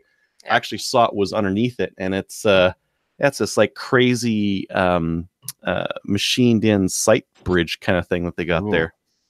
Yeah. It must be something that they do with their Olympic rifles or something else, because there's no reason. I can't think of a reason why they do that just for fun, because it looks like a lot of work. It does. It looks like a lot of effort for a 22 barrel. Yeah, for a cheap 22 barrel. Yeah. Let's see here.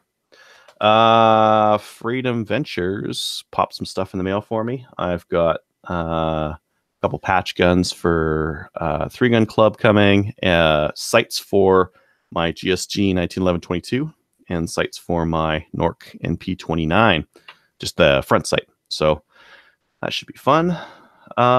If it's like super cold this weekend, instead of like sticking it out and trying to go through 1,000 rounds and accuracy test 1,000 rounds, I'm going to take my Shadow and go to Pistol League night at Phoenix. And my BCL 102 still isn't running. Serious? Still not running. They haven't replied to any of my emails since December. Okay. For the love of God. Bolt was supposed to be in the mail in December. Didn't get here. You got a telephone number? Maybe I'll call him. Yeah. Yeah, send me something. Yeah. I probably still not working. Still just sitting in my safe. Did you get? I thought you gave up on them and ordered a bolt from somebody else. No, I was going to get I need an ejector spring. I need an ejector and an ejector spring, and this thing's going to be fine. Right. But try finding someone in Canada that has just the ejector spring. Now, after talking to Mark, I was thinking like, oh, I got to talk to this guy about an ejector spring, because if he has a bunch of AR-15 parts, maybe he's got AR-10. Arms East carrying AR-10 parts. Oh, maybe, yeah. Yeah, it's such a small part. I was kind of hoping to do like a combo deal and like buy from someone and buy a couple. What's of other the warranty on this gun?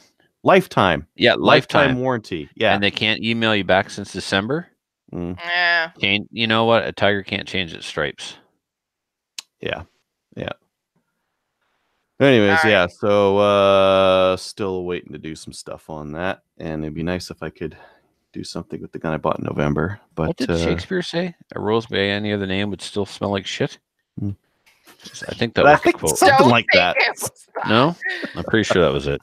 Yeah. Yeah. Anyways, that's what's up with me. Cool.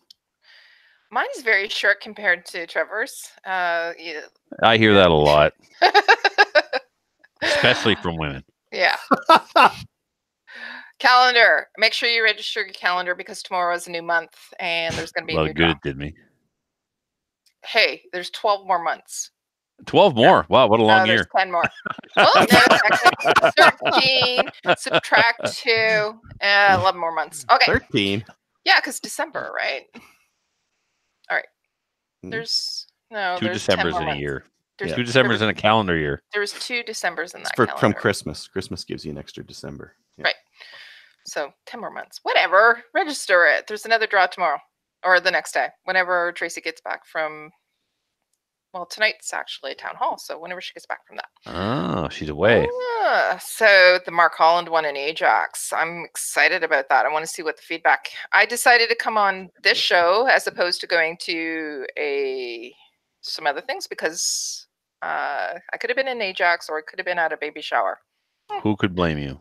Instead, you came here and you got a free shotgun. I know. It was right? Yeah, it's awesome. I can't believe you had the balls to ask, and I'm glad you did. So, Mark, how about some free shotguns? And he's like, okay. He's like Oprah over there, and you get a shotgun, and you get a shotgun, and Matthew, you're ruining the surprise. This comes out later in the show, Trevor. Come on. Sorry. All right. I forgot about the magic of editing. Cut that out then. No. No, I'm not No. doing that. I'm way too lazy to cut. Come on. All right. Well, I Yeah. ruined the surprise. So going back to that, you guys just pretend you didn't hear that. Just register your calendar because in the next day or two, it's a new month. We're going to have, I don't know, maybe you win a shotgun. I don't know. SFRC, I went there on Saturday, picked up an AR gas tube. It's not for me, it's for Kevin. He's building a new one for our known distance for Maple Seed. Oh, cool. We're gonna be having those. That's the next evolution. So yeah, so I picked up that. They had them, and also this week, nothing else. I didn't actually get to the range. Hopefully, I'll do that this week because I'm actually going to a range, so I'll get to shoot maybe. Lots and lots and lots and lots and lots and lots and lots of maple seed prep. That's it. It's going to be really, really good season. We've already booked hotels. We've already booked campgrounds, things. You got things, paperwork signed. We got paperwork signed. We have IITs that are going to be traveling with us. It's going to be a great season. Nice. Yeah, I'm very, very excited about it. So when we were talking to Caliber magazine, they were saying that we're going to double last year. I'm actually predicting that might come true. So you guys are nuts. It's going to be much work. Busy season. Quite honestly, our IITs are going to be fantastic this year. They were last year, but a lot of them are saying already that they're going to be with us for a majority of the trips out west and out east. And so that takes a lot off of our plates as well. So I wanted to thank them. So if they're listening, thank you.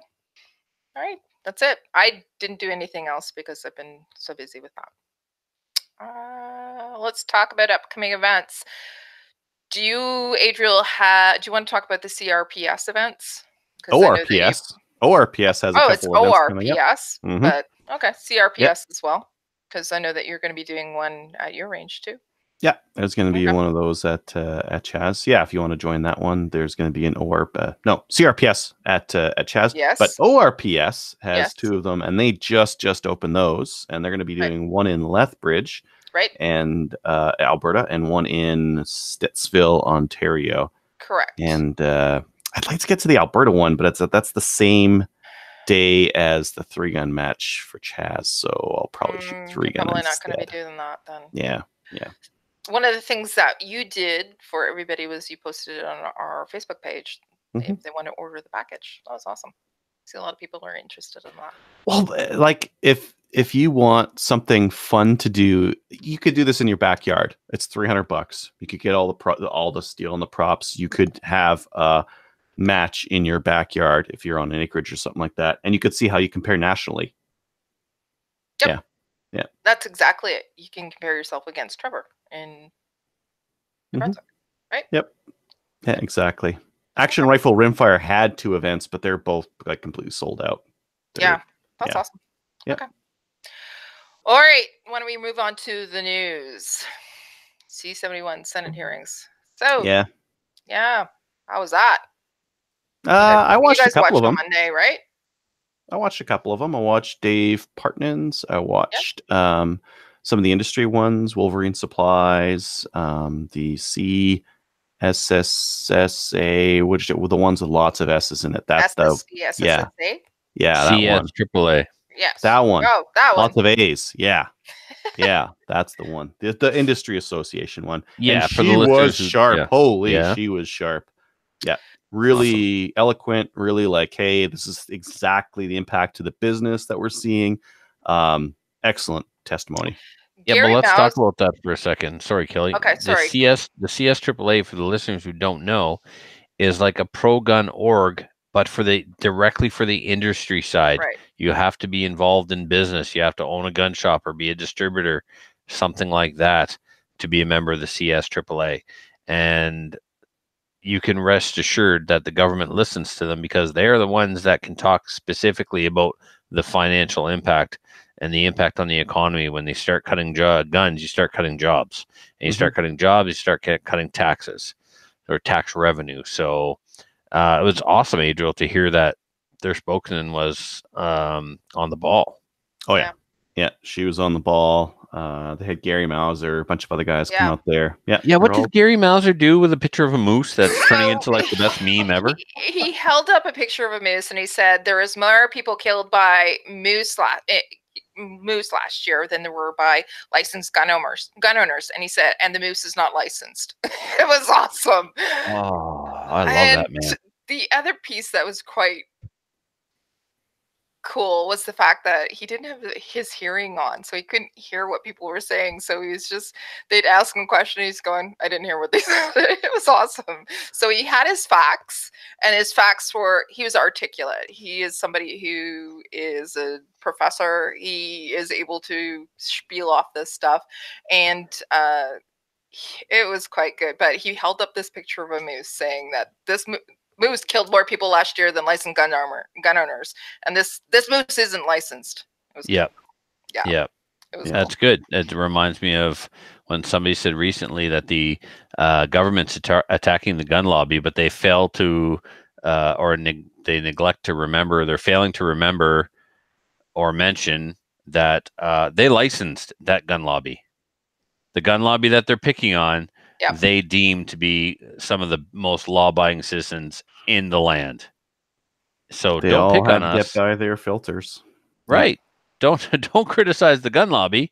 You approved us. You licensed us. You created us. Yep. All right. So we're gonna anything else with respect to C-71 Senate hearings? There's going to be more, by the way, but I don't know that the C-71 is going to get it. Like, maybe it's not going to get anywhere. Well, Maybe like we were worried about some additional legislation that might be coming down the road here because distraction. Yeah, like two ways this could go about. So the Liberal Party, I think they're screwed. They basically openly admitted to influencing the Justice. What's her name again? Jody Wilson. Raybould. Yeah. Trying to influence her to let SNC Lavalin off the hook for doing all sorts of like deferred crazy prosecution agreement. Yeah, what they were after. Getting prostitutes for the Gaddafi sons only for $30,000. Stop exaggerating. Yeah, in exchange for construction projects. So like clearly there's some like top level corruption going on here, and they're like, whoa, Canadian jobs. That's their excuse. And that's not their excuse. The Prime Minister said that. The Prime Minister alluded to the fact that spending $30,000 on prostitutes was good for job creation in the economy. Well, it is. So like I don't care about this fact other than the fact that this should put this to bed, and it should keep the anti-gun law like off our backs for a while. Well, that's just it. This is like a wag the dog operation. The more they talk about this, the less they talk about C-71. You know, so are they going to double down on the gun portfolio? Maybe, but they'll lose in October anyways, right? That's what so there's a whole bunch of things that can happen, right? They've already asked for Trudeau's resignation, but I don't think that's going to happen. I think that, and they're not going to call for his an party early election didn't as well. Scheer did, and that doesn't mean squat. Right. When his party says, but is it such a thing in Parliament at the federal level to have a no confidence vote? Is that a thing that exists? Can we do that? Yeah. Really? You need a majority. Yes. Oh, well, then the only people who could call for it would be his own party. Mm-hmm. Yeah. We're not a political podcast, but we got to talk about it. Those bootlickers toe the party line so hard that no one would ever. Okay. They all do. Anywho, fantastic news for gunners because it'll either mean they lay off for a while or they double down and they run for it as a platform promise in October, and they get whomped anyways because of this this year. Right. It was a mess last night for the Liberals. But fantastic news for us because they've been going down this path of getting testimony from people to prove their point, and I don't think it was going to be a legitimate data gathering kind of a activity. They were just looking to get enough proof to put the laws in that they've wanted to, and they've run in the past on handgun bans and all semi-auto bans, like federally. And I'm glad to see they get their butt kicked, because it means that they'll be off our backs for a while. Yep, the doctors are pooping their pants right now. I'm sorry. Hope so. But so I know we're not a political show, but you know what? Yeah. You can't separate the two, and I know our listeners are interested in this topic. So, question. Okay. The Liberals did not have to let her speak. They could have maintained their client privilege confidentiality because she was the government's lawyer. They literally signed a waiver to let her speak about this. Why? Because people knew exactly what happened. Yeah. She just said what everyone knew happened, right? There was pressure there, and people were resigning anyway. So because of the people resigning, so there was pressure. There was pressure on the prime minister, and he has always had that platform of, I'm going to make sure that everything is. So Kelly, would you say that this was a damned if you do, damned if you don't? Yep. If we don't let her talk, we look bad. If we let her talk, she tells the truth. Mm-hmm. Right. And within half an hour, she said that she did have a meeting with I heard it. Trudeau, and he actually did say something. So yeah, she said in her testimony that I literally looked him right in the eye and said, "Are you interfering politically with my job?" Right. Oh, no, that's not what I'm saying. But there is an election, and it is in my riding. Like, he puts Quebec it's in his riding. Yep. So what about everybody in Alberta? That's economy's gone to crap. Yep. He's only concerned about Quebec jobs because he's a Quebecer. It's in his riding. He's from Montreal. That's all he's concerned about. We've suspected that there's a video that you can go look up right now of him saying that Quebecers are better than other Canadians. He has said it. It lives in infamy on the internet forever. He's got this ugly little pinch goatee. He looks ridiculous. He looks the part of his substitute drama teacher job that he should go back to. Only I don't want to subject children to this man. It's out there. It's out there. Him saying Quebecers are better than the rest of Canadians, and then here he is, basically showing that he's really concerned about the jobs in Quebec and nowhere else.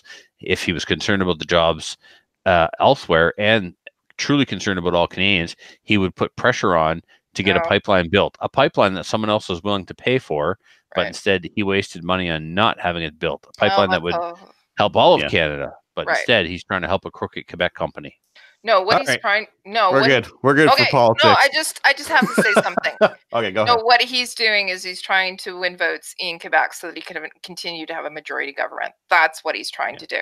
Well, that's all they ever try to do is straight up continue to be reelected. But anyway, okay, let's move on to new gun stuff. We're good, right? We don't want to talk about it anymore. You're leading the way. Okay. If you say we're moving on, we're moving on. Maybe you'll try it unsuccessfully, but maybe you can do it. I needed to say that one last thing. It's my prerogative. It's my show. Okay. Yep. Okay, new gun stuff. Why don't you start? If you're looking for a WK, Frontier has 20 of them coming. So jump the queue. Okay. Don't wait. Do it. It's a good gun. I Run Guns is bringing in the RIA, so the Rock Island Armory FS 1911, $450 US. Okay. It's 1911. No. Yeah.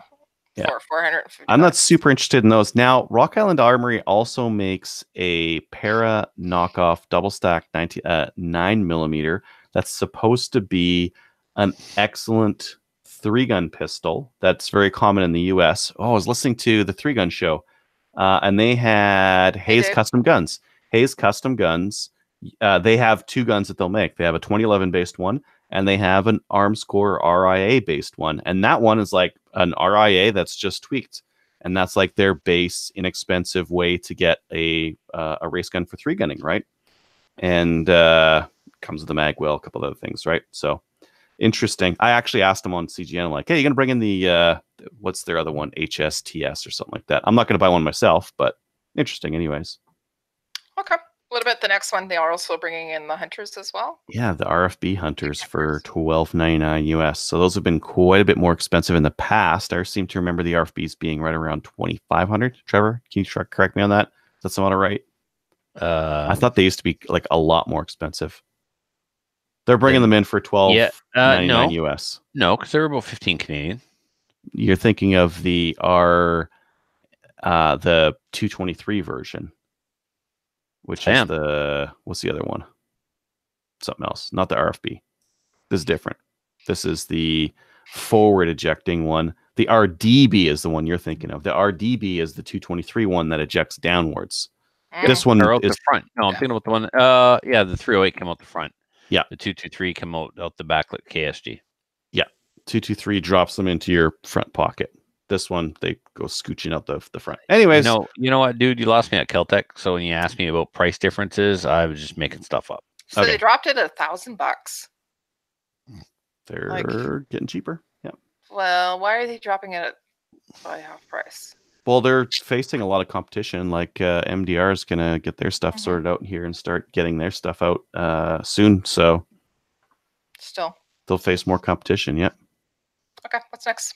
Yeah. Finally, there's a new Citron S-TAC 420 with zero stop and illumination. Mine's one of the older versions. No zero stop on mine. No illumination either. But coming. Coming. Yep. All right. Why don't we go on to the main topic? Mark's going to join us from Trigger Wholesale. Thanks again, Mark. And thank you again for those shotguns. We'll be in touch. Matthew, we're sad that you didn't join us this evening. Yep. Sorry, not sorry. Yeah, sorry, not sorry. Okay, listener feedback. YouTube. Has anybody been paying attention on YouTube? None whatsoever. I stopped listening when they were suggesting that we give our guns away or some craziness. What? No. Yeah, like prizes or something. Yeah. No. Okay. We'll send patches out and stickers. Shane, no, nothing has been announced yet. Once we, for the Maple Seed, everyone, Shane's asking if the calendar has been posted yet. No, it'll be coming out very, very soon. So just stay tuned with that. Listener feedback. Why don't we go on to that? Listener feedback is sponsored by Armory DC Gunsmith. Armory DC Gunsmith is a full-service gunsmith who specializes in firearms refinishing. He offers hot bluing, parkerizing, Cerakoting finishes, as well as wood finishing. Check out his online inventory of new and used guns, firearm accessories, optics, and more at dcgunsmith.ca. You can also follow him on Facebook under Armory, which is spelled the French way, DC Gunsmith, or you can also follow him on Instagram as well. All right, why don't you take Colin? Adriel, why don't you take Colin? From Colin, I was listening to your last show and that fellow was asking about training around Winnipeg. I would recommend he join a league night. There are several clubs in the area with league nights. He'll get a taste of IPSC as well as several pointers or instruction from some good people. There's Wednesday nights at the firing line in Winnipeg and Monday nights during the summer out in Steinbach. It's Steinbach. Yeah. Not far from Winnipeg. Yep. No black badges needed to join either, but the firing line has a league fee and a guest fee that he would have to pay. And for Steinbach, he would require a membership to the range.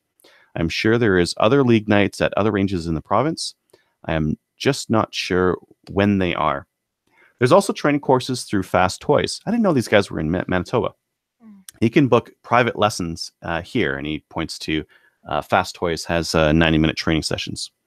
There's also group courses available. All he has to do is get in contact with Phil. Feel free to forward his email to the fellow who contacted the show and keep this handy in case people ask more about training in our region. Yep. So that's from Colin. All right. Yep. Trevor, do you want to read the one from Craig? Because it's actually for you. No. He's muted. Yeah. So this one's from maybe Craig. He would. He says, Trevor, I'm looking for match primers for pistol ammunition. I was just wondering what you use. I was gonna, but couldn't give me 3 seconds to get off mute. Thanks, Craig. So do you want to answer him? Yes. What was it again? He's wondering what match you use primers. for match primers. Yeah. I use Federal small pistol primers, and if I find them and can get them for like the same price, I'll get Federal match small pistol primers. But typically you don't get them at the same price. I buy them 5,000 at a time, anywhere between $240 and $265 per 5,000. The match ones are a little bit better. But the reason why I use Federal is because they work in tuned match guns with light springs. If you have a double action, single action gun or a striker fired gun and the springs have been lightened, you may not get reliable ignition if you use some of the harder ones like S&B or Dominion, Winchester, CCI, that sort of thing. So Federal small pistol, Federal all around whenever possible. I get Federal for everything. Yeah, because their primers go off with a lighter strike than other stuff. Which is also a downside because apparently they're supposed to be a little bit more explosive and will chain fire a little bit more readily than the other stuff. Okay. Just don't drop a primer tube. Yeah, exactly. Yeah. Or, yeah, never. If you would like to email the show, you can email us at slamfireradio@gmail.com. All right. Podcasts, apps. So we don't have any reviews. Let's move on to shoutouts. Trevor, what do you got? Mine is for Derek Merriweather. Huge shout out for being for winning the first ever PCC IPSC match in Atlantic Canada, possibly Eastern Canada, and probably everywhere east of Manitoba. Sweet. So, historical things. First time we offered this division, and Derek, deservedly so, got the win. He put a thumping on all of us and shot really well. And I don't feel like playing in PCC anymore. I'll probably go back to Classic. So great job, Derek. You should be very proud, man. Much deserved win. Well done. Excellent. Adriel, what about you? Oh yeah, Tommy for the beer offer and so he's going to loan me a bunch of 22 ammo. He's also going to loan me his Magneto speed, so I'll be able to check the Wow.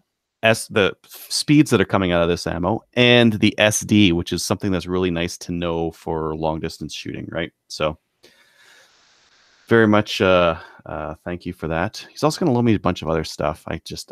There's so much I can't even list it all. I'll have to talk about it next week on next week's show. He's pretty awesome. Mm-hmm. All right. And I'm his favorite. I am going to give a shout out to Colin, James, Brian, and Bren. These are listeners from Manitoba. I recently heard that they're listening every week. So obviously Colin's listening because he sent us an email, but I just wanted to say hello and shout out to everybody who's listening in Manitoba. Patreon supporters. We don't have anybody new who's a Patreonie. However, just to let you guys know that if you are a Patreonie, we are going to be having some new content tonight. So stay tuned. Have a listen. I might have to edit it tomorrow. Okay. Well, all right. In the next couple of days. And also, if you are somebody who's a Patreon supporter, we are going to be sending you, aka what? We're doing a Patreon show next. Yeah, we're doing a Patreon show next. Surprise! Remember, you arranged it. So if you are a Patreon, we're going to be sending you out some stickers, some patches, because you're important. Apparently, the co-hosts aren't. And also, because of the fact that you are supporting us, we're able to put our content every week to you. So we would just wanted to say thank you about that as well. Make sure that you email us with your addresses. I know, Adriel, there's some new addresses in there as well. If you can check those. And the patch is like really skinny, so it's really easy to slap into an area where you already have a bunch of patches in. Okay. It's a nice patch, apparently. I'm looking at it. All right. Why don't we say goodbye to everybody? So go and join one of our national firearms associations like the CCFR, and go check us out on Gun Owners of Canada, and also like us on Facebook as well. That's it, everybody. Have a good one. Goodbye, everybody. Goodbye. Good night.